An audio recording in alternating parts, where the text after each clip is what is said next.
high-profile court cases in the news, and interviews with expert guests and authors on these topics and more. It's the Opperman Report.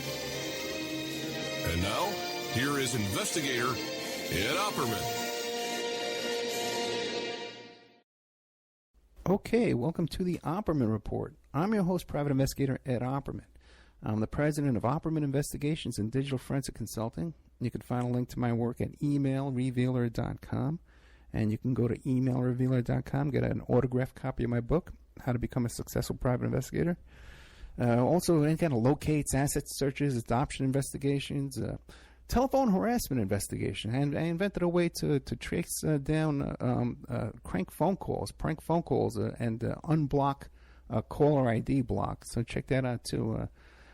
Emailrevealer.com. Show's brought to you by CartKing.com. That's cart-king.com. Give them a call at 877-986-7771. Have you ever thought about opening your own mobile cart or kiosk business? Perhaps your current business wants to add multiple point-of-sale locations across the country quickly. Maybe the facility you manage could kickstart revenue by adding coffee, food, or retail services. Well, CartKing.com can be the answer to your needs. CartKing.com is a North American designer and manufacturer of the finest mobile retail coffee and food carts and kiosks that money can buy. For 20 years, CartKing.com has been working with clients and corporations across America to provide indoor and outdoor carts and kiosks for any application. What you do is you go to the website, CartKing.com, cart-king.com. You check out their dozens of different designs. They help you design it. They build it for you, and then they ship it worldwide. Give them a call at 877-986-7771. Tell them Ed Opperman sent you, and that's how you get a good deal. Okay. We have with us today Barbara Pilling. And she's a former model. I know I was checking out her IMDb page. She's also involved in filmmaking in different capacities. And she was just in a BBC documentary called Panorama. And what was it called? Trump is the president a sex pest. And I guess that's a polite way over there in England. They call it a sex pest. I guess here in the States we call him like a creeper, is an expression you hear these days. Barbara Pilling, are you there? Hi, how are you? I'm good, Barbara. And I've been talking to Barbara off the air quite a bit, and she's a lovely, lovely woman. And it's a pleasure to have you on the show. Barbara, tell us. Thank you for coming on. Tell us about yourself, though. Who is Barbara Pilling? That's what you got to do when you're at the end of your life, because it's a journey, a journey in motion. I've had quite an interesting life in terms of getting to model in the city, a top Canadian model at one point in my career, and I have nothing but actually positive experiences in my career modeling. I kind of thought at that time where supermodels were discarded and it was very glamorous time. It's very differently. I mean, how things happen back then, it's a whole different world. Of course, we're at the two movement, what have you, but it's kind of interesting how things have evolved into such acceptable or not acceptable. I remember reading something, Empire Skulvash was also the lead was repped by New York. And I remember her saying, when we were looking at everything, what have you, our expectations were, well, if people weren't looking at us and hitting on us, we were thinking from us. And that was kind of ironic to me, and it kind of hit me like, well, you've come a long way, baby. Like, literally, it's the evolution of women and how we've evolved in terms of urban even as modeling. But back then, girls we were taken on quite young, because it's quite something to take a model, and a lot of work for the everybody involved to take a girl. When they see her, they want a career. They don't want just to be modeling, for a couple of years or what have you. It's something that they want to be a lifelong journey, so you can keep modeling. And really, a lot of the women who are modeling during the 80s and 90s who did well at it are still actually working now. There's Claudia Schiffer, Cindy Crawford, and what have you. So it's kind of interesting. Yeah, I just got back from L.A. I was just in Los Angeles Friday. I got back, and we went to the Getty Museum, and they had an exhibit right now. You got to check it out. I wish you could come down and check it because it's all about fashion photography. From the I love it. Oh my God, it was the greatest thing because it was all the old stuff, Ivan Penn, all the old fashion photography.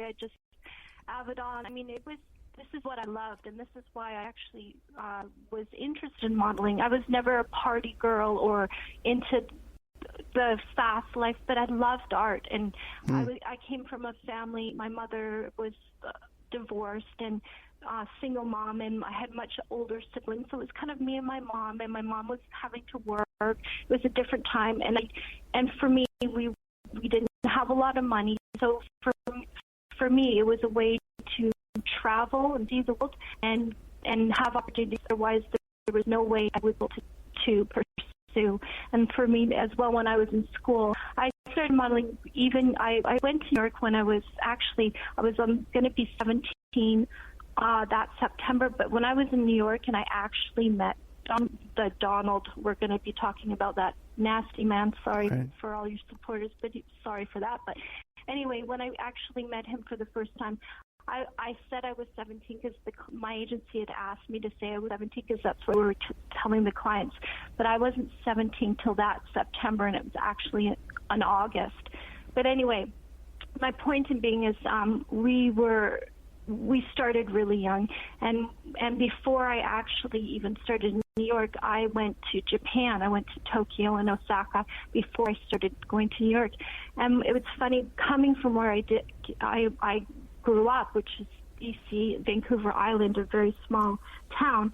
I kind of expected you get off the plane and there's going to be people walking around in kimonos and it was going to be like old style Japan. So how naive, and of course I get off the plane and it's completely city and metropolitan and high-paced, and boy, I didn't know what the heck I was getting into, but I think it was a good training ground, and fortunately, as well as I had managers there, female managers, and they knew I was so young, and they called me in their own language baby, and they really looked after me, and they kind of made sure I was all right. But I'm just bringing this up too because I find it funny in the media.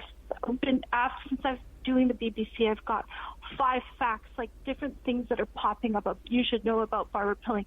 It's funny how everything's taken out of context all the time. They're saying I had men pulling their pants down at me, and like it's all this horrible things. It's not. It wasn't that way. It's just like sometimes, unfortunately, you have incidents. I remember a couple times when I was going back to make a phone call. If you wanted to call home, you have to go into an international phone box and put in your phone cards. Well, unfortunately, I guess these kind of, I'd say, pedophiles or people, because we were young, they would know that moms would be calling home. So I think they would just phone boxes. So unfortunately, I remember having an incident when I was calling home, and I look and I'm like, oh my gosh, what am I seeing right now? You know what I mean? And without getting into detail, it was someone being extremely inappropriate in his car watching the phone booth. So that was kind of like absolutely shocking and horrific for a young girl. But I mean, you know what? It's like, so things like that could happen if you're traveling or whatever, anywhere. But I mean, it's funny, like all this. So when I talked to a reporter about, unfortunately, a girl not so long ago, a Canadian girl who actually got her apartment broken. This was a recent thing in modeling, and she was in China. And she actually was murdered. It was tragic and absolutely heartbreaking. And I remember the press talking to me about it. And anyway, I said things happened during Asia for myself, and they just sensationalize on all the negativity. You know what I mean? And I don't even think that was right. That they should have been more centering on that girl and making it.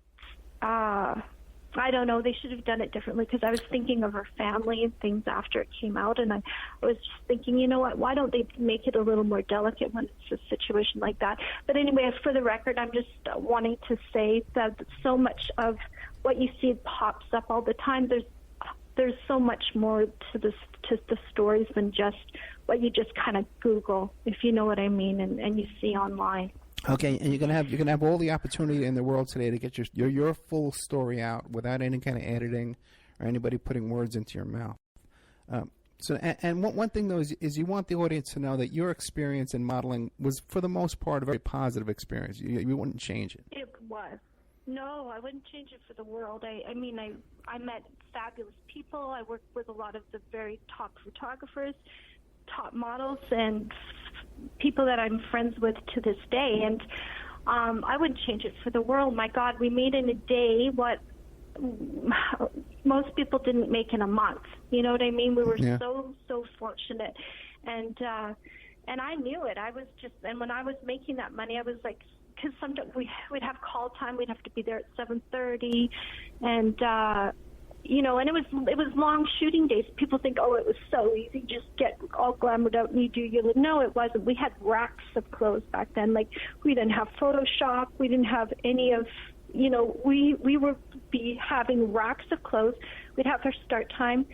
We'd start in hair and makeup at 7, and by the time there was long days. We were working 7 till like sometimes 8 at night to get things done. We worked hard, but I never took it for granted in the sense of, I was always grateful. I was always thinking, I'm so lucky. I'm making right now what my mom would take 2 months to make in a month, 3 months, and I always was so grateful for that. And today I look back and I'm absolutely feel blessed and happy. I'm so tired of people saying blessed. It seems like it's an overused word, but I felt very grateful for having those opportunities. Well, let me ask you this. Do you still get any kind of residual income from old photographs and old photo shoots? Once in a while. I did a guest campaign, and they were having their, I don't know, 20 years of guests or whatever, or what have you, and they were running some of the ads in Europe.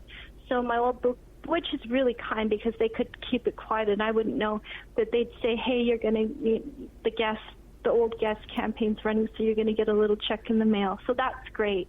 I find back then, too, the people back then, it was like the people who stayed in it and are still at it are still in business because they're honorable. I mean, there's so many sleaze bags in the business, unfortunately, still so many like gimmicks and what have you. But the old school ones that remained in it, that, you know what I mean, that are still might be retired, but if they know something's up, they'll say, hey, this is happening, you're going to get your money still for this. And that's what I respect. I mean, I was with Elite, and they have, John Casablanca has a reputation of being, I'd say, they did a documentary, The Man Who Loved Women. I would say that is pretty correct. He had an affair with Stephanie Seymour, and it was very kind of outrageous and what have you, but I didn't have any problem with him. He was dating Stephanie, maybe. I didn't have any problem. He said, what do you want? And he was very good. He goes, and he brought me into his office and said, what do you want? What are your ideas? And then, of course, there was Monique Pollard, who is a larger French woman. And I do believe she was used to, I think before she was in Elite New York, she was at an agency in Paris. And I'm not sure. I'm not sure which agency at Paris. Let's clarify for the audience. One who, sorry, go ahead. Yeah, let's clarify for the audience that John Casablanca was the owner of Elite Modeling Agency. He was the owner, and then very later on, and many people don't know this, but later on, Monique became the actual, I think he still owned it, but they made him like the spokesperson for Elite. But the one who was actually running it more so, because John was kind of the flamboyant one doing the press conferences and what have you. But I think more the brains behind that operation was Monique Pollard. But John started it, and he actually franchised Elite out. So right. You know what? Later on, Elite New York he had a lot to do with. But then when he started branching out in terms of Miami and what have you in different parts of the country, that's a franchise, and that's what a lot of people don't understand. Just because an agency is great in one market doesn't mean they're great in another market, because it's a franchise. So maybe they're really great in New York, but the agency in Miami sucks because it depends on who's running it. You know what I mean? And of right. course, it's their name, and they check it out to some degree. But he franchised that out quite a bit as it went along. Now, and I've seen the best years were the early 80s and 90s for Elite. Now, I've seen some articles that describe that John Casablancas had a very close relationship with Donald Trump. What do you know about that? I think that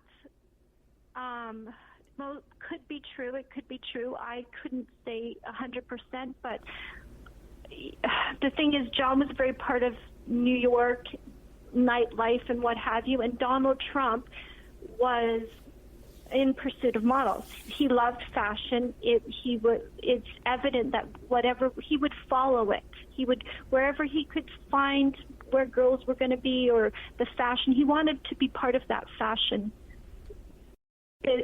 business, if you want to call it, or that image. He wanted to be amongst the little people. I don't know what else, but that's easy to do. To like follow whatever he could, and whenever he could get his ears, or if he knew there was going to be a fashion event, he would be at it. You know. And when he put Ivanka into modeling, which I believe she was 13 years old, he sent her to Elite Modeling Agency. Yeah, I don't know what year that was exactly, but I mean, there'd be other people running Elite at that time. Do you know what year that was? Well, I guess we could do the math, if we really wanted to figure out how old she is. Yeah, I don't know the year, because John stopped for, you know what, John stepped down from being really active in the agency pretty much mid 90s, you know what I mean? And then they had some fabulous people running Elite. Roman was running Elite for a while. I know everyone in business as well, because in 2007, I actually started my own modeling agency. Right. So I kind of, at that point in time, got very connected to who and where everybody was at that time. So, one, if you add, that would be 94, or 93, right, 94. Right. So he probably wasn't even going in very often. I don't think, you know what, at that point, I'm 99.9% sure he didn't own Elite at that time. He was probably chairman still, maybe of the board, okay. but he wasn't owner of Elite at that time. Knowing what you know, sure. Would you feel comfortable sending your 13-year-old daughter to go work for John Casablancas at Elite Modeling Agency? I'm not with John Casablanca. Well, you know what? No, I wouldn't. I wouldn't put her if it was, the way it was then. But now, and the team that is there now, if I was going to get them into modeling, my daughter, I would. If they really, really, really wanted to go into modeling, and the girls, yes, I would, because I know the teams there are good now. But in terms of putting her where the big boy is, and of course you're not going to do that. Nobody wants to just put any young person in the lion's den. Right. But that being said, I think, John, it was a different era. Right. It was a different time. And we had to learn really, really quick, like we did. Unfortunately, you did have to grow up fast being a model. You had to get street smart really fast, or you were going to get eaten alive. So I think it takes a certain girl who can model, and certainly some girls should not, because back then, I mean, measurements and things, we had to be perfect because we didn't have Photoshop or what have you. We'd come into the agency every single day. First thing you come in, you get on a scale, they take your measurements, and back then it was like your waist, you had a 22, 24-inch waist. Never, if you wouldn't, we weren't supposed to get over 24-inch waist back then, and our hips were like 34, and that's tough work. It's not an easy thing to do, and so we were all the girls who really wanting to be in the business. We were working out, we were partying, and then Kate Moss brings the heroin look, and that's hilarious. Right. Like, it's almost laughable. But it wasn't.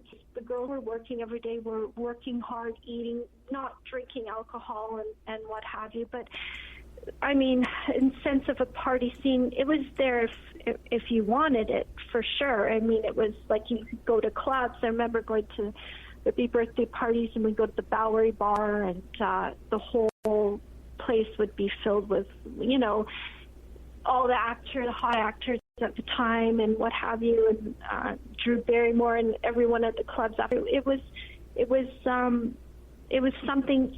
It was an exciting time, and fashion was just. We had like Mizell and everyone. It was just fashion was popping, and it was really getting fun because we had Linda Evangelista. We had music. It was a good time in fashion. I think it was very. Artistic and almost like a cult pop time for fashion in the 80s and 90s. And along with that glamour, people are of course attracted to it. And John, he was good at what he did. He was a playboy. He was a playboy, that's known. And I think it's just, you also have to take accountability to the parents of the girls and what have you. And I don't think, I can't say because I don't know things that I know that Trump most likely he did parties and what have you, but I don't have first-hand information for that. Okay. But I know when I was with Elite, I got asked to go to a fashion event, and I was asked to go. Then my booker came and picked me up, and we had a car service. And no, it wasn't Trump's party that he put on. Well, wait, okay. It was a fashion event. Let's do this. We'll get to that story. Let's do a little commercial break, and we'll get to the story. Even before we get to that, I want to get a better idea of the whole. 16 years old, going to New York. What kind of apartment did you stay in? How'd you get around town? That kind of stuff. Okay. What the life was like, and okay. After these messages, we'll be right back with Barbara Pilling, former model, still involved in the film business. Was just in Panorama. Trump is the President, a Sex Pest, which is a documentary over there in the UK, and so she's been making a little bit of a stir in the press. Recently, so we got her here to give her. And now a word from our sponsors. Have you ever thought about opening your own mobile cart or kiosk business? Perhaps your current business wants to add multiple point-of-sale locations across the country quickly. Maybe the facility you manage could kickstart revenue by adding coffee, food, or retail services. Well, CartKing.com can be the answer to your needs. CartKing.com is a North American designer and manufacturer of the finest mobile retail, coffee, and food carts and kiosks money can buy. For 20 years, CartKing.com has been working with clients and corporations across America to provide indoor and outdoor carts and kiosks for any application. From large, heated and secure outdoor retail or food kiosks to smaller, more mobile coffee station carts, CartKing.com designs and builds them all. Carts and kiosks are fun, and so are the dozens of designs on the website. Please visit them today at CartKing.com, that's cart-king.com, or just call them at 1-877-986-7771. That's 877-986-7771. The Opperman Report is brought to you by SubhashTechnosis.com. Subash Technosis is a search engine optimization and website design company. They're located in India, so you're going to save a lot of money and get top quality service. They offer all sorts of business process outsourcing, data entry, banking BPO services, recruitment process outsourcing, software testing, offshoring, research network, customer care, press release, content writing and distribution, and much, much more. Now, you can get a hold of Subash Technosis by email at info@subashtechnosis.com Their website is www.subashtechnosis.com, and their Skype is ANUSHASUBASH. WPR Rebuttal, covering the sides of the story missed by Wisconsin Public Radio, bringing narratives the UW System Board of Regents won't allow, shedding light on perspectives the owners of WPR don't want you to hear. Every Thursday at 12:30 Central Time, WPR Rebuttal is your destination for grassroots journalism in Sauk County and beyond. Our host, Senator JPO, provides insightful analysis into stories that are only superficially covered by mainstream press. A recent inventory of topics includes college graduate underemployment, yellow journalism in the media, and favoritism in the public sector hiring process. Get your WPR Rebuttal fix Thursdays at 12:30 Central Time. Remember, all these shows on Awake are brought to you by emailrevealer.com. You can go to emailrevealer.com and get a copy of my book, How to Become a Successful Private Investigator. You also do all the kind of different services for you. Online dating service investigations called an online infidelity investigation. And that's where you give us your husband or your boyfriend, your girlfriend's email address, and we trace it back to their online dating websites, and we return a list of all the dating sites that email is registered to. We can expand on that investigation and trace it back to porn sites, escort service sites, swinger sites, gambling websites, and even prescription drug websites, and all kinds of digital forensics, computer and cell phone digital forensics, where we can recover deleted content from an email or a hard drive and produce a report for you that you can use in court. That's emailrevealer.com, or you can contact me at oppermaninvestigations@gmail.com. We all have questions. Did he do it or did he not? We all have opinions, but do we really know the truth? New evidence will now be presented and the ultimate answers will be revealed in the explosive documentary, Serpents Rising. Inspired by the bestseller Double Cross for Blood, an independent investigation of the trial of the century, the lies, the myths, and the concealed evidence. Don't miss Serpents Rising. This excellent documentary film is available at Serpents Rising at Vimeo Videos on demand. Watch it for $1.99.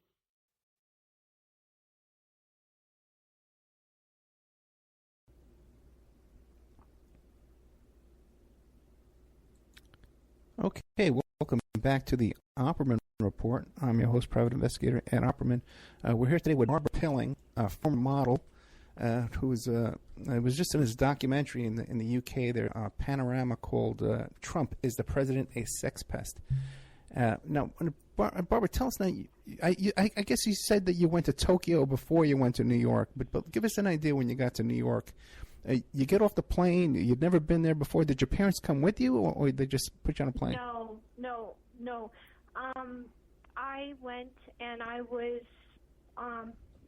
because I was actually not even quite 17 yet.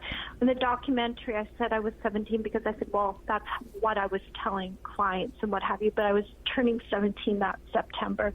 But during that summer where I started, I went in, I believe it was June, and I arrived, and they had a car,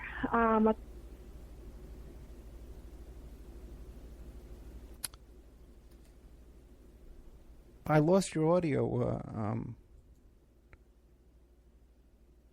going to try calling. Oh, are you there? Yeah, we lost your audio. I'm going to try calling you back.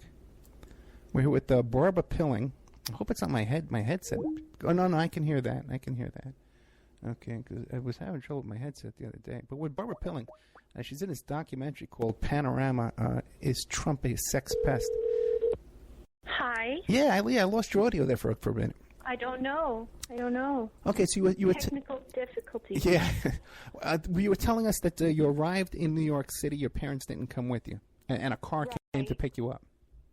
Right, and then I actually stayed with somebody who worked at the agency in the New Face division at the time. They didn't put, because I was so young, but it was kind of ironic because she went off scouting, and I was pretty much alone in this apartment anyway.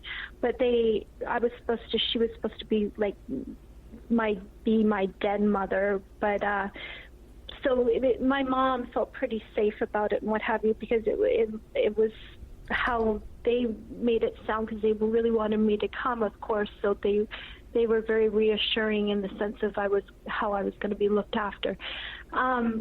But anyway, I had a car, and they did look after me while I had it. And at this first time, later on, I went into model apartments, but this time I was staying in Spring and Prince Street in a nice little apartment. And anyway, I went in. They set up tests, because I'd never. I didn't have my book really done at the time. I just had, local photographers, and I'd been to Japan, and Japanese tear sheets weren't really considered to be what they wanted for the New York style back then. So they booked my test shoots, and after I did my test shoots, I would have castings, and they would have me go and see the magazines, Mademoiselle and what have you. And so they'd give me a list, and you went to your castings on your own accord. Usually they'd say, oh, so Annabelle's going to be going to meet up with her at so-and-so. And we'd have maps, and we'd go to our castings on our own. And then and then I started working actually pretty quick. I got a call back for Calvin Klein, and I started. So that was exciting for them, and I started working pretty much right away, and it was like busy, and yeah, you had to go to your castings on your own and go to your jobs, and you just get a cab sometimes and keep the receipt, and you get reimbursed from the client. You had job sheets and what have you. So I was lucky, though. Like there was girls that that weren't as fortunate maybe as I was, in terms of they didn't get to work very well, or they weren't with great agencies. So I've heard like nightmare stories from girls sometimes, like they're living in like dives and like horrible place. You know what I mean? It's not always right as nice as that. Did you read the story? So I think I was very fortunate. Did you read the story about the young girl from Haiti who sued Trump modeling agency? She was being kept in a studio apartment on bunk beds with 6 other girls, and only made like I think $6,000 a year when they deducted all her expenses. I know, it's disgusting. So many agencies do that today, and it's just appalling. It's like, I mean, it's not the 80s and 90s. The girls aren't making $15,000 a day, and sometimes if it's like these agencies, they're making money. You know what? It's like they're making money, but the models aren't. Right, you know? right. And it's disgusting. I could totally believe that. Anyway, it's changed. I mean, the lookbooks there's far less modeling jobs today, and there's way more models. The modeling industry, when I was in it, it was like the rock and roll business in the 60s. The Beatles knew Rod Stewart. Everyone knew, you know what I mean? Everyone Sure. really knew everyone, and everyone who was working at the caliber that we all knew each other and stuff, and we were lucky. I think we were lucky, and we were protected. And then when I went to Milan, and different agencies that I was with, I think I was like looked after. I mean, there was weird things too. Like my legs got insured for $13,000 a piece. Like that's weird. A part of your body's insured by your agency for $13,000 a piece. So you know what I mean? It was modeling is strange. Hey, that's fascinating. That they would insure each leg. Like if you lost one leg, like they'd still want to use the other leg. For 1.3 years. Like they insure you. And so you're protected. I mean, but I still remember when I go over to Milan and stuff, all the Playboys, and Donald Trump should have been Italian. I swear to God, because you go to Milan, you have the fashion weeks. You get out of the airport, and these guys in their, Ferraris, their Lamborghinis, whatever, and there should be a book written, the Model Hunters, and go after all the guys that always would go after the models. I mean, sorry, Leonardo, but he'd probably be one listed as a model hunter. You know what I mean? Sure. Leonardo DiCaprio. But anyway, getting back to maybe more relative to what we're talking about is when I met Trump. I think it was a fashion event. So people have said, "Oh, you were at a party that he threw." I'm sure he did throw lots of parties, and I'm sure he did invite lots of girls. I could totally see the man doing that. But the man would also come to legit fashion parties, of course, because that's what he was trying to do. And he had the means to do so, and he had the connections to find out where events were and what have you. So when I was there that summer, and it was August, my booker said, "We're going to go to an event. There's going to be photographers there and editors there and what have you, and it's a fashion event." And it was. I didn't get there, and it wasn't like a creepy party where there was all these men and what have you. It was a legitimate party.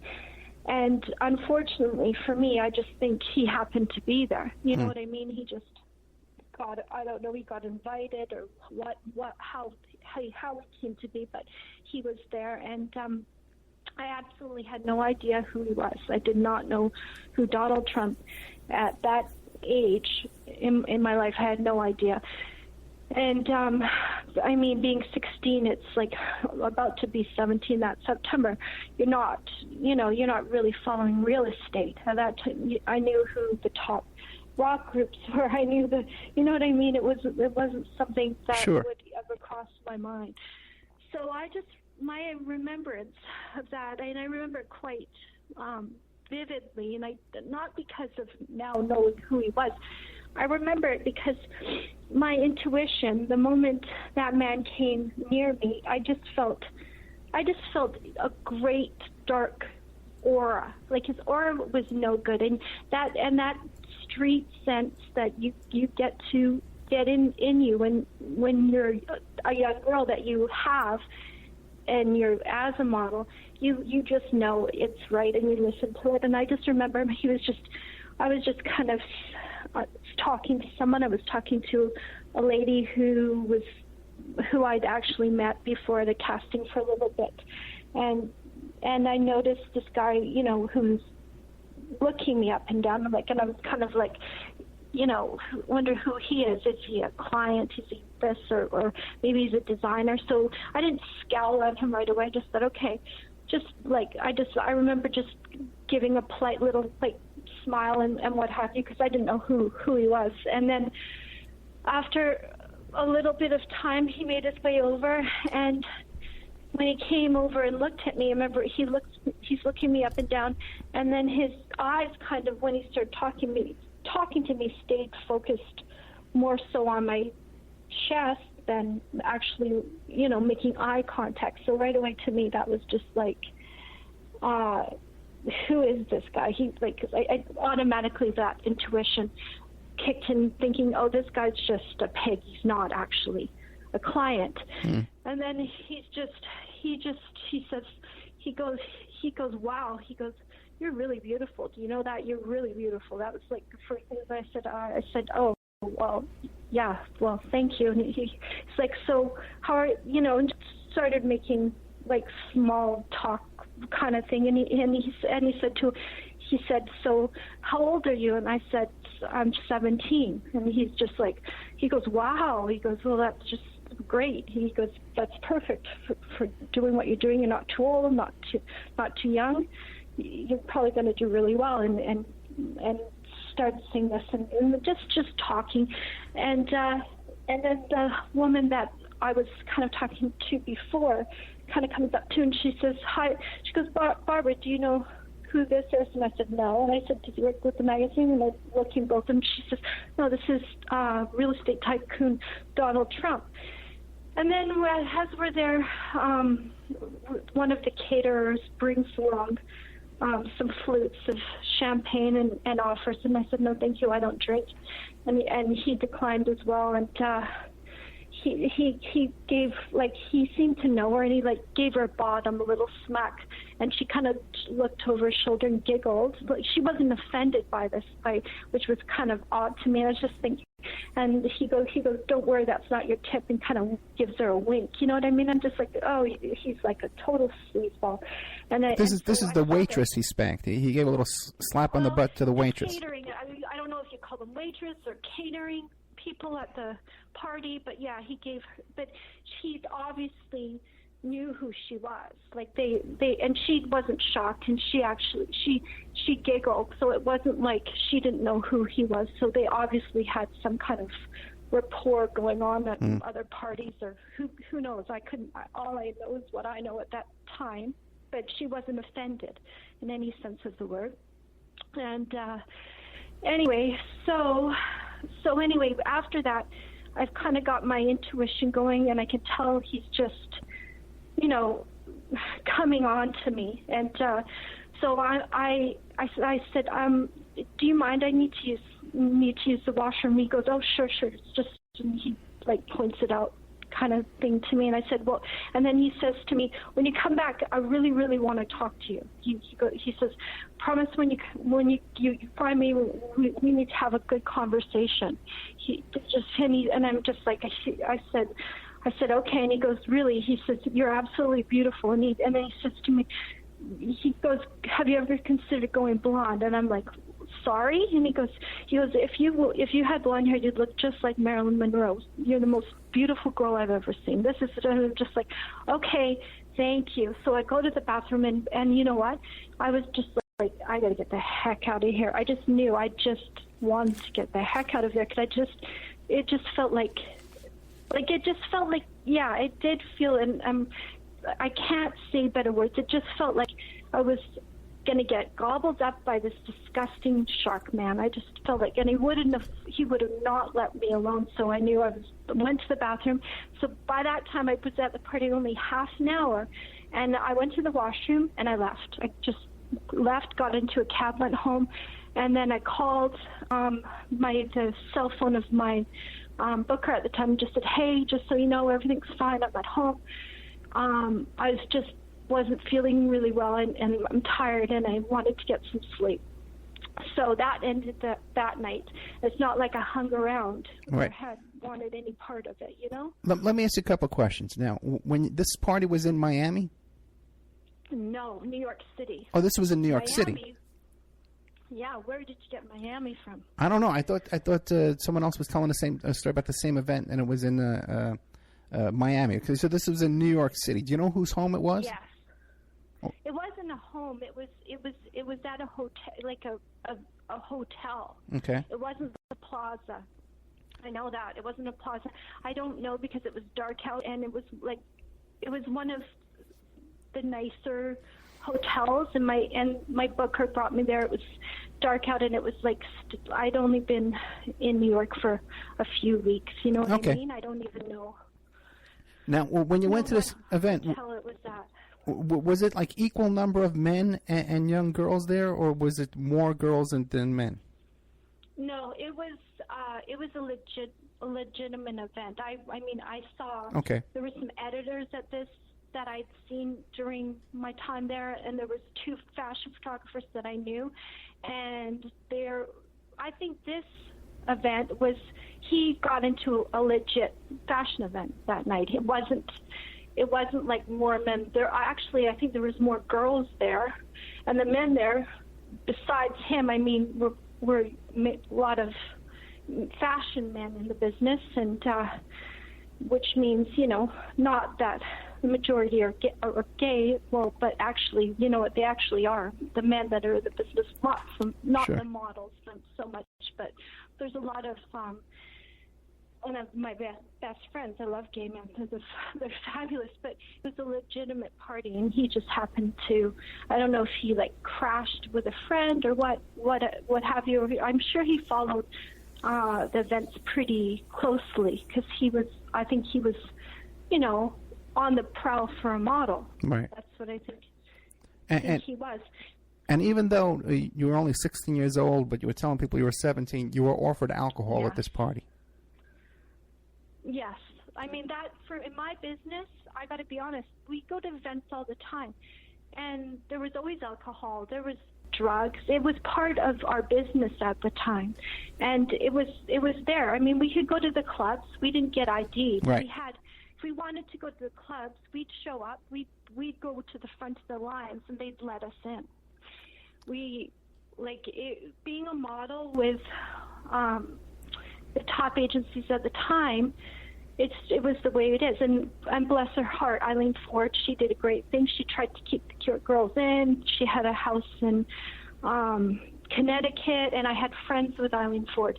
And I mean, she was an amazing woman, and she very protective of her models, and she was absolutely fabulous. And I remember I was at a dinner one time because my friends were with her, and she said, "You're with Elite." And she goes, "How long's your contract?" And she goes, "You have to be careful." And she was giving me a big earful, and she was a wonderful, wonderful mentor, smart woman. And I took so much from that woman, like from what I learned. And she asked me to come over, but it was really hard for me to switch because I had a mother agency at the time that they had like kind of put me in. It was too complicated, and I was doing very well with Elite anyway. But anyway, it was such a time in fashion where we had these great icons like Eileen Ford, and she ran that with Jerry Ford, and I mean, it was fashion. There were, I mean, Italy, God, and Paris, it was even more so there. But yeah, we were allowed to go wherever we wanted. Okay, right? let's back up a little bit. Now, also too, at this party in this hotel in Manhattan, any drug use there? Was anybody using drugs? I didn't see anybody. Okay. At this party using drugs. No, there's lots of alcohol. But I mean, I've heard parties where, like, I've heard of parties where, and it was well known that we heard like that Donald was a cokehead. Like that's amongst the models. I heard stories from different people that you know, there'd be parties or whatever, and I wasn't interested in that life, or I stayed clear of it. But I mean, I remember another time when I was 21 years old, 22, I stayed in the model apartments on North Moore Street, and I remember there were some girls. They weren't with my agency. They were with another agency, and they were Czechoslovakian girls. There was two of them, and there was one girl, and her name was Nadia, and she was a Russian girl. And they would go to these parties, and they would be talking about it, and they were talking about Donald Trump and what have you, and the stories in the kitchen. And I mean, I tried my best, along with another friend of mine, a Brazilian girl, said, "Listen, stay away. It's no good. It's no good. Stay away from that. It's not good for you," because these girls, like, because we were older at this time, we were 21. These girls were younger, and they were going to these house parties, and they just looked like they were getting into no good. You know what I mean? You could tell they were just strung out. And how old do you think this girl Nadia was? I think she was 17, around 17 years old, and she was bragging that she was seeing him and what have you, and I was like, oh my God, I'm like, why? You know, why? And okay, let me stop you for a second. So, do you remember what year this was when this girl Nadia, 17 years old, told you that she was dating Donald Trump? But you know what? Can I ask you a question? Sure. We know this guy is a womanizer. It's very clear what he did and who he's about. I mean, when someone shows you who they are the first time, don't question it. Of course, he's. If we had a list, the guy is notorious. I mean, he's a shark for women, obviously, and his, even porn stars and Playboy types. That's Donald Trump. That's who he is. I don't even think if every woman maybe they've all been bought off, maybe who knows what they have, but it's pretty clear. I mean, even recently, what's happened, right? Him on tape with this, it's who he is. It's no surprise. And he saw this girl. There's millions he's seen. He had an insatiable appetite for women. It's what way it is. You know what I mean? And he loves fashion. Right. But do you remember what year that was when he was dating this 19-year-old girl, 17-year-old girl? I hate saying this, and now I'm going to have to kill you, but now I'm saying it. I was 1972. 1972. So I was in 1972. Oh, you were born in 72. Gosh. You still look like a teenager. Go to Barbara Pilling's. Go to Barbara Pilling's Facebook page. She looks like she's a teenager. Okay, she looks like she looks like my daughter. Okay, but the thing is, do you remember what year it was when this 17-year-old? Well, okay. So if I was 21, okay, we can do the math. Do you have your calculator there? Because I'm on my cell phone. Okay. I've got 72. You were 21. And this girl was okay, I got you. So that would be 21. So that would be 93. 93? Sure, yeah. Okay, 1993. Yeah, that's okay, gotcha. Right. So in 1993, a 17-year-old girl told you she was dating Donald Trump. Now he was seeing her. Right. Yeah.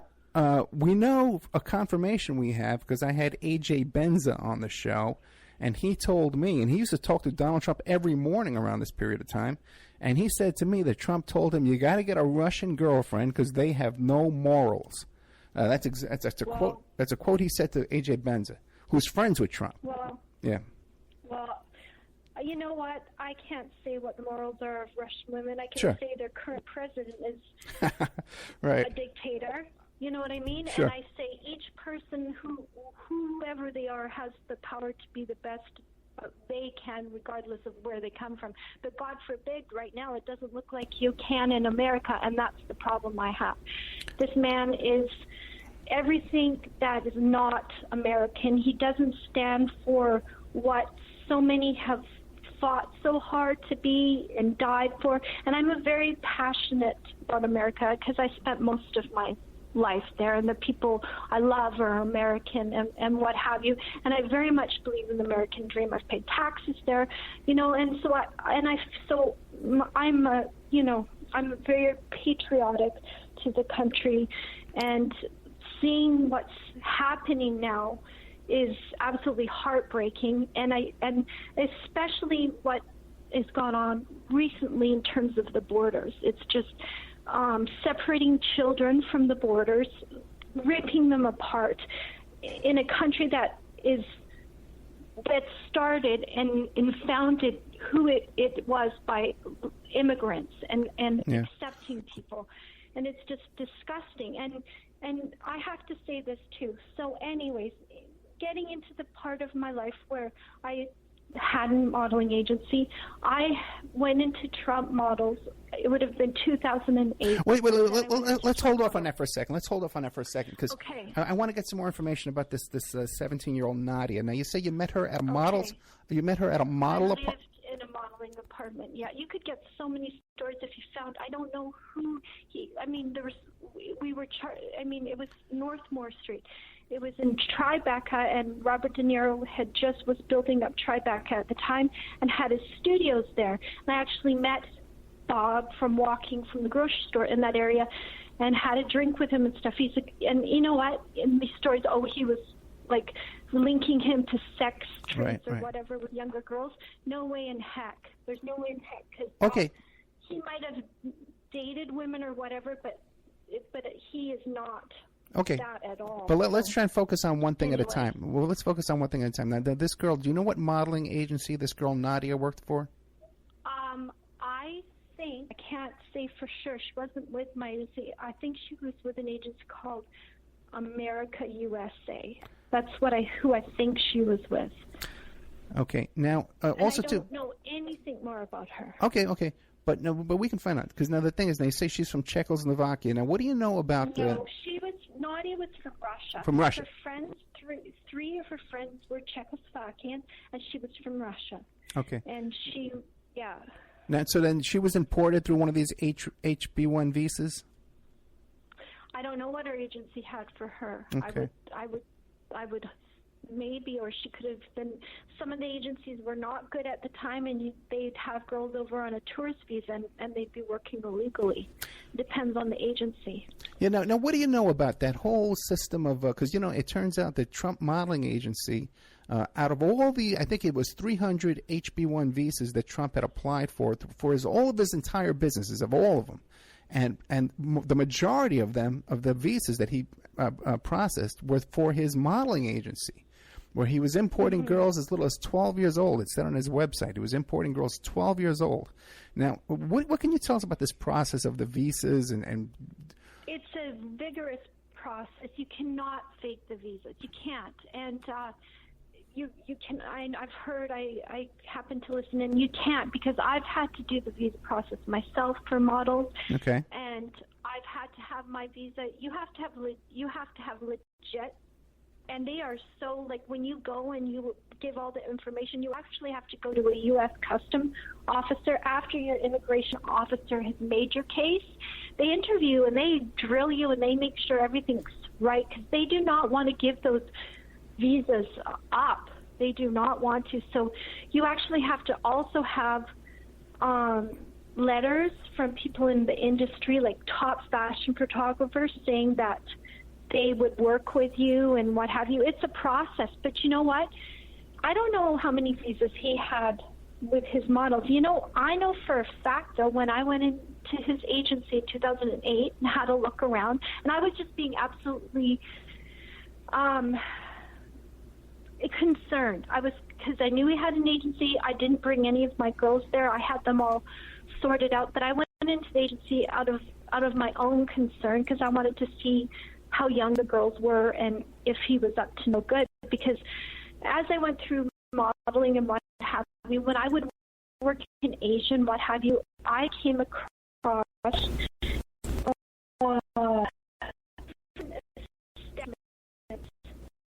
were selling young girls, like selling in this trade, okay?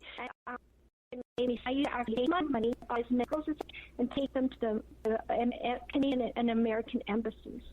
I actually would buy virgins that they have on sale for $500 and take them, and it became a mission to me, because it's like, for me, it was like I couldn't be doing what I was doing, making the money I was making, and I consider myself, believe it or not, a Christian, knowing this was going on. So anyway, by the time I was 17 years old, I was like a part of this, like trying to help girls that I knew were in this horrible situation. And I have different friends. I have a friend named Mark Palmer, and he has, and I'm giving a shout out to his network, he has something called Fashion Hope, and he does fashion shows and collects clothing and what have you from women that have just gotten out of sex trade organizations who rescued and what have you. And so he's a person. Anyway, I went into Trump just to have a look at the girls to see the ages or whatever, because, of course, you know what I think he is. So I went in on my own accord, had a look around, and on his new face board, and I actually have the composite cards, and I actually have the manager's card that was running the new face division, and I gave those to the BBC. They had all of that documentation. And this is what I actually wanted to talk a lot about to the BBC. But they, because of the legal aspects and how much it could maybe cause a problem for legality, they weren't able to, because I'd only talked to them, and they had a crunch line. They didn't have enough time to investigate, and trust me, that the BBC, they investigate everything. So if you were at this, they make sure they get sources of witness, and they are backed. Okay, let's stop here, Barbara. Let's stop here and take a commercial break. And when we come back, now you're telling us now that you had suspicions about Trump modeling agencies, and you went in there on your own to investigate, that you thought he was actually trafficking in these young girls. No, I don't think he was trafficking. I think he was bringing girls in for show season with no visas. I don't think they had working visas. Okay, we'll be right back with more of Barbara Pilling. She was just in this BBC documentary, Panorama, Trump Is the president a sex pest? We had some breaking news here that where she has information that Trump was dating a 17-year-old girl named Nadia, who possibly worked for for a USA modeling agency, America USA, in the 1990s. Have you ever thought about opening your own mobile cart or kiosk business? Perhaps your current business wants to add multiple point-of-sale locations across the country quickly. Maybe the facility you manage could kickstart revenue by adding coffee, food, or retail services. Well, CartKing.com can be the answer to your needs. CartKing.com is a North American designer and manufacturer of the finest mobile retail, coffee, and food carts and kiosks money can buy. For 20 years, CartKing.com has been working with clients and corporations across America to provide indoor and outdoor carts and kiosks for any application, from large, heated, and secure outdoor retail or food kiosks to smaller, more mobile coffee station carts. CartKing.com designs and builds them all. Carts and kiosks are fun, and so are the dozens of designs on the website. Please visit them today at CartKing.com, that's cart-king.com, or just call them at 1-877-986-7771. That's 877-986-7771. The Opperman Report is brought to you by SubhashTechnosis.com. Subash Technosis is a search engine optimization and website design company located in India, so you know you're going to save a lot of money and get top quality service to boot. They offer all kinds of services, business process outsourcing, data entry, banking BPO services, recruitment process outsourcing, software testing, offshore research networking, customer care, press release content writing and distribution, and much, much more. They offer website development, e-commerce solutions, mobile responsive designs. Now, I've personally worked with Subhash for over 10 years. This is the man that puts out my press releases. They've done work on my websites, so I can personally recommend SubhashTechnosis.com. You can find the link to Subash Technosis at OppermanReport.com and also AwakeRadio.us. People are waking up. They're standing up to those pushing pesticides and GMOs as safe alternatives for a starving world. What about your crap? I tell you, I'd rather eat dirt. So I drink Life Change Tea. It's an herbal drink, cleansing my body of toxic sludge and nasty chemicals, and of course, ridding the intruders that are hidden in my so-called food. And by the way, Life Change Tea is non-GMO and organic. No fillers, no yuck. Just a great defense against you-know-what. May the supplement force awaken you. Don't fall to the dark side. Oh, sorry. I went to the movies last night. Anyway, enough said. How do you get that herbal drink and change your life? GetTheTea.com. That's GetTheTea.com. You will awaken. You will get stronger, and you might even lose a bit of weight. So awaken to Life Change Tea and the many one-of-a-kind supplements at GetTheTea.com. That's GetTheTea.com. May the supplement force be with you. We all have questions. Did he do it or did he not? We all have opinions, but do we really know the truth? New evidence will now be presented and the ultimate answers will be revealed in the explosive documentary, Serpents Rising. Inspired by the bestseller Double Cross for Blood, an independent investigation of the trial of the century, the lies, the myths, and the concealed evidence. Don't miss Serpents Rising. This excellent documentary film is available at Serpents Rising at Vimeo Videos on demand. Watch it for $1.99. You can have your ad played here at OppermanReport.com every Friday night, 5 p.m., and Saturday night, 5 p.m. to 7 p.m. Pacific Standard Time. And on Friday nights, too, we do a live portion for 1 hour that I just do a live monologue. The ads are very, very inexpensive, and they're also played in the Opperman Report member section. In the member section, you can find all kinds of exclusive content that you won't find anywhere else. It's as cheap as $6 a month, $20 a quarter, or $75 for a year. If you contact me directly at OppermanReport@gmail.com, I'll set you up with a little special deal there where you get a discount if you PayPal me directly, and you even get a copy of my book. I want to thank William Ramsey, who helps us produce the show and book guests. You can find William Ramsey, who's an excellent author, at William Ramsey Investigates on YouTube.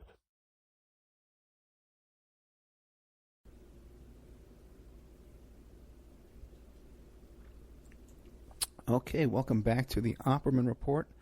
I'm your host, Private Investigator Ed Opperman. We're here today with Barbara Pilling. She was just in a documentary there on BBC called Panorama. Trump is the president, a sex pest, or as we would call him here in the States, a creeper. Now, we were talking about the whole process of the visas, which you seem to be somewhat of an expert on because you dealt with the process yourself. Now, I have a specific question for you. We know that Melania came in on one of these. It's called an Einstein visa. Like, she's such a valuable person. Exactly. Right. Exactly. Now, how does that get pulled off? She doesn't appear to be an Einstein to me. Well, you know what? The only other person who's come in from her country that was awarded such a visa was a Pulitzer. What's the name of that? The Pulitzer Prize winner. Yeah. Yes, winner. And a Nobel. Yeah, exactly. And their IQ usually has to be just outstanding, and it's someone who has phenomenal intellectual ability, or great value, someone who has done something very great to very great, such right. as that, and they have to have tons of letters, like support letters. So I guess she just got Donald Trump's letterhead, and da-da-da-da-da-da-da, right? Her visa was bought. Like, she didn't even graduate. Like, he lied. Like, he said she graduated as an architect at the school in her hometown that she was raised at, I believe, and she dropped out in her second year. So she didn't even get her degree at the university she attended. So all the man does is lie. Right. And it's like the fact that her visa, that she got a visa on Einstein. Extended merit. Like, okay. Like, it's like someone that's done something extraordinary in their life, like something, you know what I mean, invented something. Now back to the topic of visas. Let me ask you this. Now, let me ask you this about visas again, because you hear these stories about Jean-Luc Brunel, okay, and also to Jeffrey Epstein. He was very close friends with Jeffrey Epstein, and that somehow these two had some kind of hookup with the visas, that they could get these girls in and out of the country with these bogus visas. Do you know anything about that? No, I do not know how they would, because I've experienced nothing but like really hard trying to get visas through. But then again, I'm not the one. Maybe they can pay them off. Right. I don't know. I couldn't begin to say, but I know what I've had to go through to get.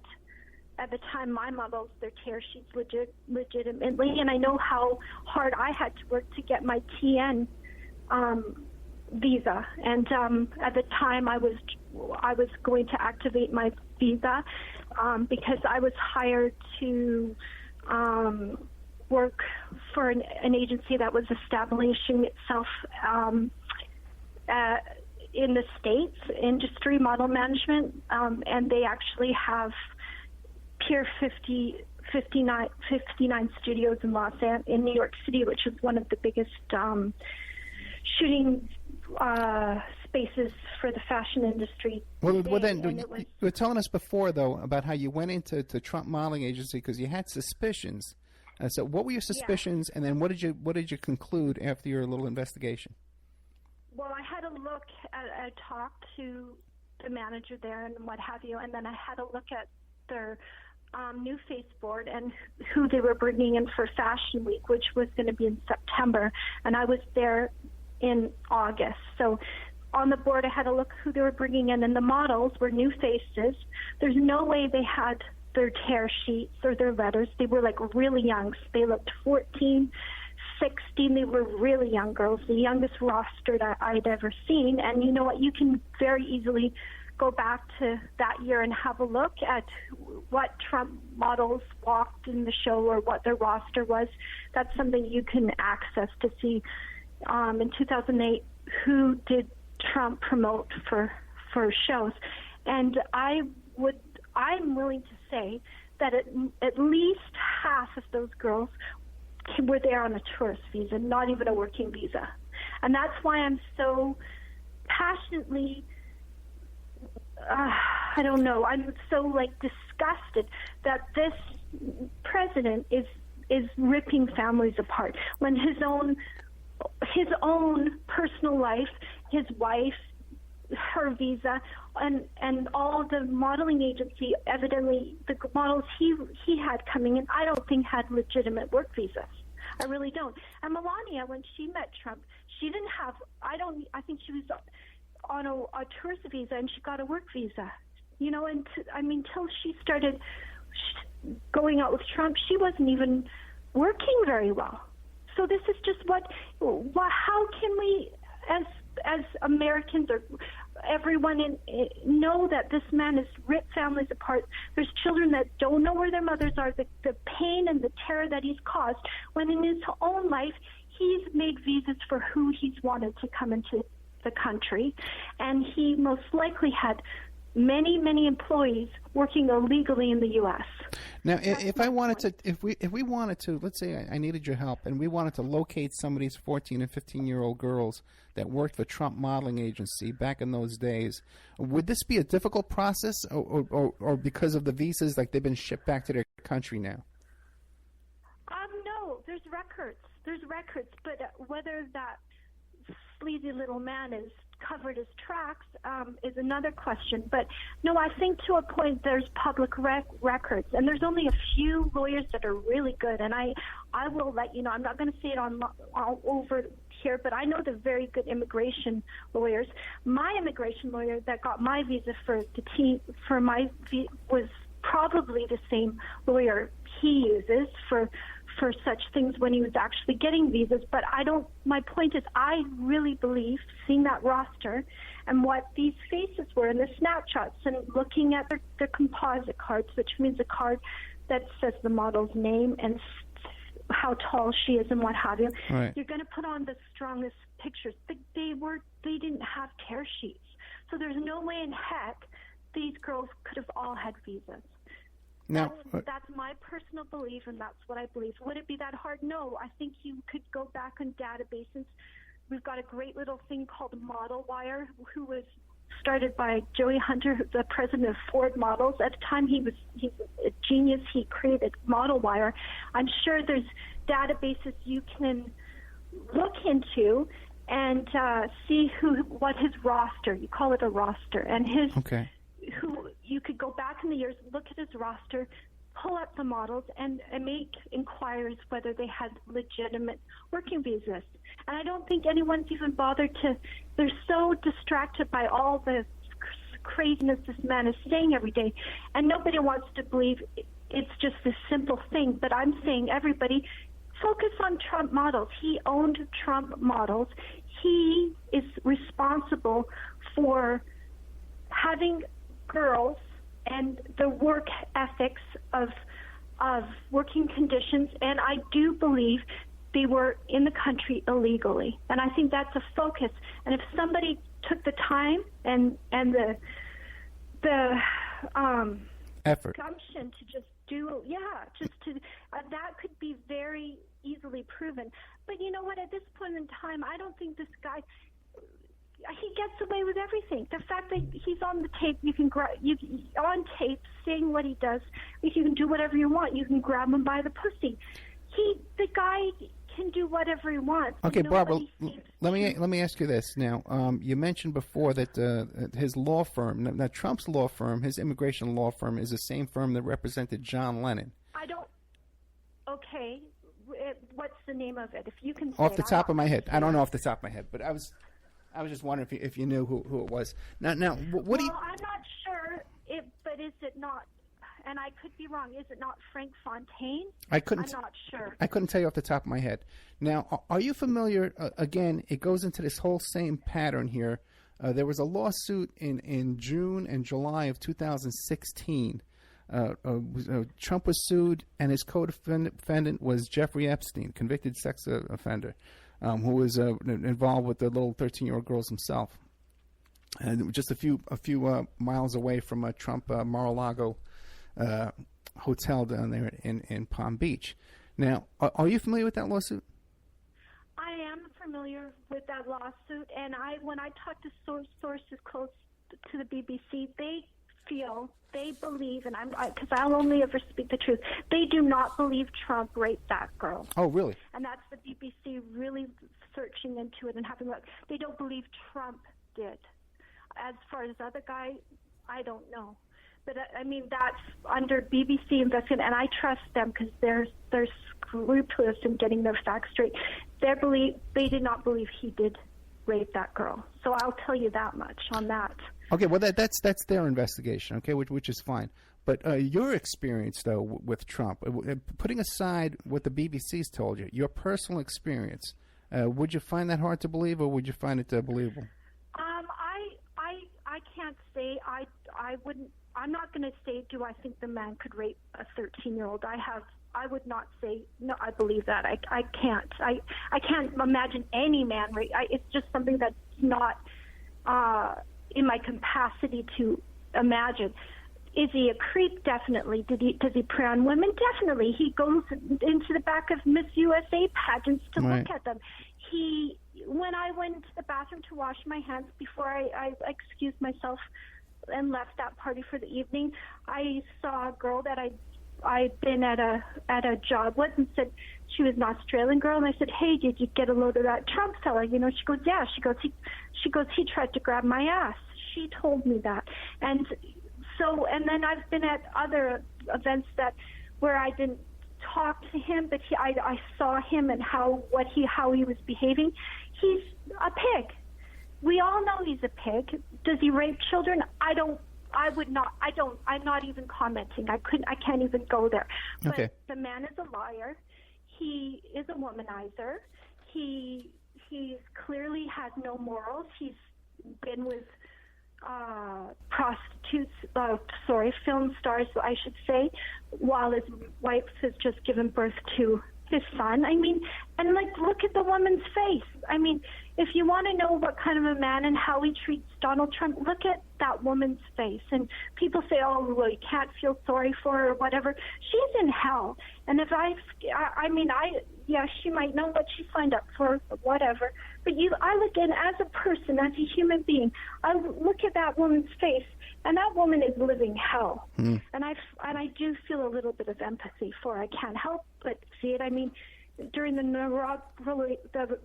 he was being sworn in as president, he you know how he turned around and looked at Melania, and she was laughing and had this big angelic smile, and he just looked at her, and he said something to her, and that smile just went flatline, and you could see, to me, it was just like seeing an abusive man. Yeah, I know the clip you're talking about. I know the clip you're talking about. Yeah. Now what about? Do you have any information on a guy, Jean-Luc Brunel?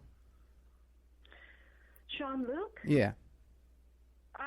Yeah, he's notorious. I don't know any. I know Jean-Luc very well because of the business and hearing things, but I know nothing personally.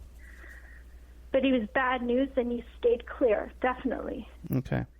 Because he visited Epstein in jail there more times than there were visiting days. He actually visited. He was he's a bad man. We were warned. We knew not to ever be around that man. Okay, because of stuff being put in drinks. Oh yeah. Okay. What about Epstein? You ever come into any contact with Epstein? No. Not at all. Okay. No. Now, since you've come out in the news with this documentary, the Panorama, Trump is the President of Sex Pest, have you been contacted by other women who consider themselves to be victims? Yes, I have actually. I've had one in particular who, and I don't feel like I can talk because I haven't had permission to speak on her behalf. I haven't asked her. So I think it would be immoral for me to tell you, but yeah, I've heard and I've implored her to go forward. I've because she's got quite a story and she's got witnesses, and it's something. You know what I mean? It's very damning, but right. For whatever reason, she's not. Okay, well, this is the story. We talked about this off the air, correct? I'm not going to mention anything because it's off the record. But you should have her contact me. We don't have to put it on the air. We can. I can get a lawyer for her in 2 seconds. Well, I'll ask. She's gone flat. I've asked her and talked to her because she said she wanted to come forward and talk, and she wanted to talk to the BBC, but she's actually gone flatline, and I don't want to pressure her. Yeah. I think, I've said, and if you want to, I'm here, and I think it's now her turn to reach out again, because I've tried, and I don't want to put pressure on her or make her, even more anxious than maybe she is. No, I know exactly what you mean. Yeah, it's a very delicate situation, and I have that all the time too. You don't want to put too much pressure on people, like you're forcing them to come in. I tried really hard, so I just don't want to frighten her to the point where it's regressing. Yeah. Okay. So. What do you? The Trump Modeling Agency was making about $3 million a year. Okay, we saw that. That it was something he released. He declared he was making $3 million a year from it. Any indication that perhaps it was kind of a front for an escort service? Have you ever heard that? I don't think he was doing well as his models were doing well. I mean, it wasn't like an agency that was doing well. Like, who is she with? All the supermodels, they were with the IMG or they were with Elite or Ford. Nobody was like, that star that just did this is with Trump. You know what I mean? It wasn't. The girls weren't trying. The good models weren't trying to get placed with Trump. So it blows me away. He even made that. Well, then what kind of jobs was he getting for these models? It wasn't fashion magazines. I don't know. I can't say. He wasn't a good agent. It wasn't a good agency, and I wouldn't be able to tell you because I don't know, because they weren't getting the big campaigns, though. I know that. But I've got a bit of a situation. It happens to be, what time is it right now? It's 10 to 11, and I've got a 5-year-old I have to get from summer camp. Okay, then real quick, is there anything you'd like to add to the story that from what you've told us so far? I've got so many more stories I could tell, and I just want to say I think it's really important that people just vote, and coming this November they vote, and I think people need to understand that it's not about who's right or who's wrong. The country's so divided, and it's to a point where it's getting so unhealthy that I think we just have to really remember what America is, what it stands for, and that someone who's leading your country has to be someone that you can trust, who you can believe in. And a man that, just a little while ago apparently couldn't speak his words properly and can't say could or wouldn't, that's right. Absolutely ridiculous. It's unacceptable for America to be treated like they're fools. You have a traitor amongst you right now, and I can say from my experience, he does not have any respect for women. He does not have any morality in terms of thinking of them other than a narcissistic person. He's a shark towards women, and you cannot have a country being led by a man that does not have any capacity to respect women. That's what I'd add and say that it's just wrong. And you know what? I don't think the best person is a woman or a man. It's not that I'd say, Hillary, or anything. It wasn't even that. It's just we've got to be clear in the fact that a mistake has been made, and it's an embarrassment. And November, everybody's got to just get out and do their best to take America back again. Make it great again. We've regressed like 50 years with this clown, and people need to get out there and vote in November.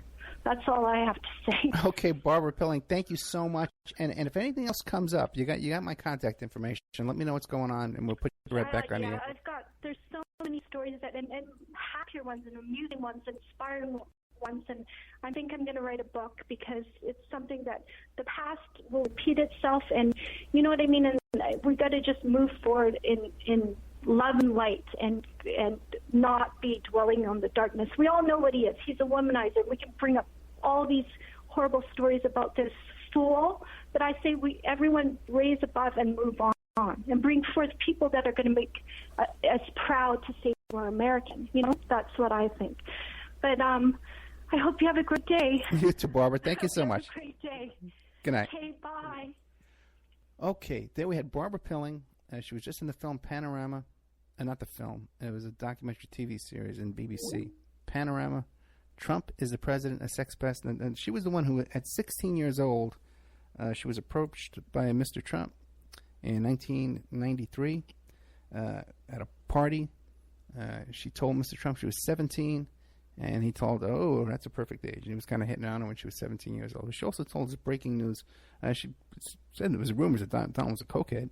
But also, too, that Mr. Trump in 1993 was seeing a 17-year-old Russian girl who lived in an apartment there on Morse Street and worked for the America USA modeling agency. That's kind of breaking news.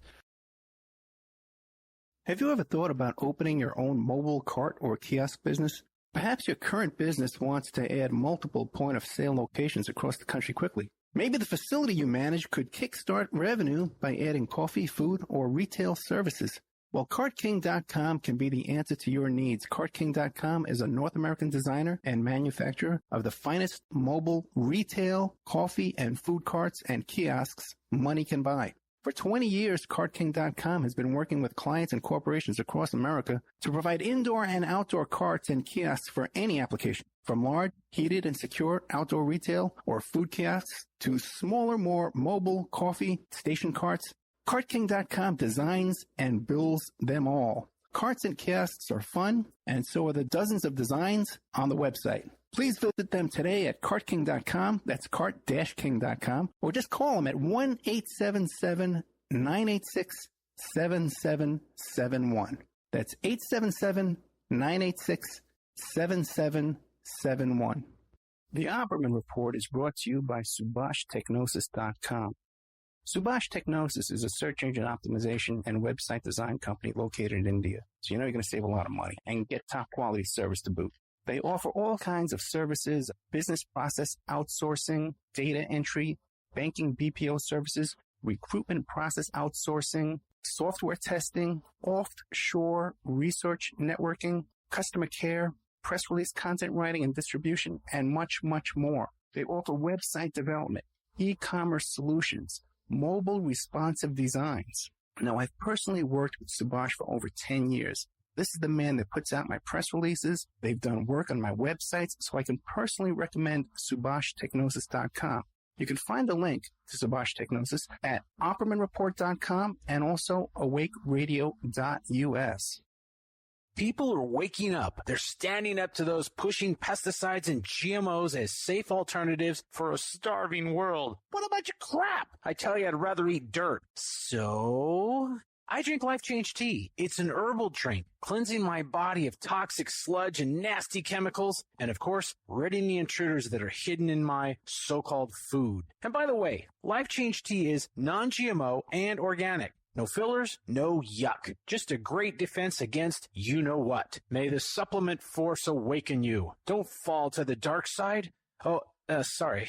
I went to the movies last night. Anyway, enough said. How do you get that herbal drink and change your life? GetTheTea.com. That's GetTheTea.com. You will awaken. You will get stronger, and you might even lose a bit of weight. So awaken to Life Change Tea and the many one-of-a-kind supplements at GetTheTea.com. That's GetTheTea.com. May the supplement force be with you.